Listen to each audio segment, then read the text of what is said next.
सभी लोगों को ये बिल्कुल पता होना चाहिए कि ये जो समय चल रहा है संगम युग, मतलब पता तो सभी को है इसका रियलाइजेशन कि बाबा का एकमात्र उद्देश्य है हमें उठाना, एकमात्र उद्देश्य है हमें बनाना, एकमात्र उद्देश्य है कि हमें हमारे सर्वोच्च लक्ष्य तक पहुंचाना। राइट। और उसके लिए बाबा को जो भी करना पड़े वो कर रहे हैं। ठीक है, पूरी तरीके से अपनी शक्तियों के भिन्न भिन्न रीतियों से।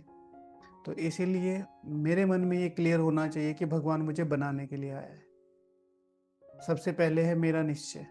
अभी भी मैं आपको बता देता हूँ कि कल शाम को डिस्कशन में भी बताया कि एक नया रिक्रूटमेंट शुरू होने वाला है मधुबन में, और उसमें कोई भी आके मधुबन में रह सकता है। ठीक है ना, एज देखी जाएगी, ना जेंडर देखा जाएगा, ना बैकग्राउंड देखा जाएगा, ना शिव शक्ति देखी जाएगी, ना शिव पांडव देखा जाएगा। दो विशेष क्वालिटी उनके लिए चाहिए, एक तपस्वी, दूसरा भावना युक्त, जो भावना से यज्ञ को संभाल सके तपस्या के आधार पर। और बहुत जल्दी ये मशीनरी शुरू हो जाएगी, ये बाबा का सिलेक्शन होगा। ठीक है, मन में इतने शक्तिशाली संकल्प आएंगे जैसे दादियों के आए थे, कुछ नहीं देखा, और आपको वो जो कहते हैं संपूर्ण निश्चय, आपको ये दिखाई दे जाएगा कि मेरे साथ पूरे विश्व का, मेरे परिवार का कल्याण इसी चीज में है।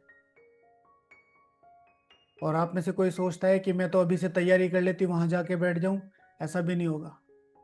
आप वही सकेंगे जो तपस्या के आधार पर, भावना के आधार पर यज्ञ को समझने की कोशिश करेंगे, और फिर जिम्मेवारी बाबा की बन जाती है। अगर आज के हिसाब से नहीं, उसी समय के हिसाब से भी देखा जाए, सारी दादियां लगभग लगभग अनपढ़, सारी दादियां।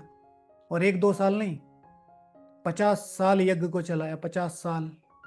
उसका एक मात्र जो आधार स्तंभ बना, वो बना था समर्पण, यज्ञ के साथ भावनाओं से जुड़े और तपस्या।